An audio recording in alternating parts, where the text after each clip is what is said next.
आइए देखते हैं सीपीए मॉडल के तहत हम रेशो को किस तरह से प्लॉट कर सकते हैं। तो इसके लिए हम एक एग्जाम्पल क्वेश्चन लेते हैं। इस एग्जाम्पल क्वेश्चन में अगर आप देखें तो दो सामान खरीदा गया है, एक टाई और बेल्ट खरीदी गई है जो कि 2.5 रेशो के हिसाब से पे किया गया है और इसकी पेमेंट जो है वो 1540 है। तो इसमें हमें बेल्ट और टाई की कीमत मालूम करनी है। तो टाई के लिए क्योंकि रेशो 2 का दिया हुआ है तो इसलिए हमने इसके लिए 2 यूनिट ड्रा कर दी है। इसी तरह से जो बेल्ट का रेशो है वो 5 यूनिट्स है, तो हमने इनको 5 यूनिट्स में ड्रॉ कर लिया।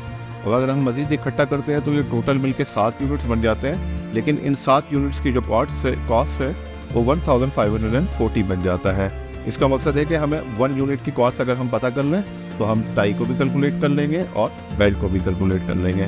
तो आइए पता करते हैं 1 यूनिट के लिए, यानी 1540 को डिवाइड करेंगे 7 से, तो इस तरह से हमें 220 हासिल हुआ।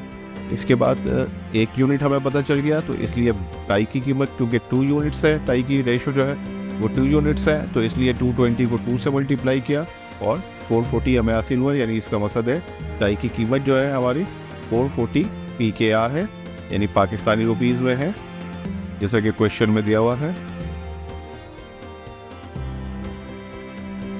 इसी तरह से बेल्ट की कीमत को हम 5 यूनिट से मल्टीप्लाई करेंगे, तो इस तरह से ये 1100 आ जाएगा जब इसको हम मल्टीप्लाई करेंगे। इस तरह से देखें इसको हमने विजुअली किस तरह से सॉल्व किया सीपीए मॉडल के तहत। शुक्रिया।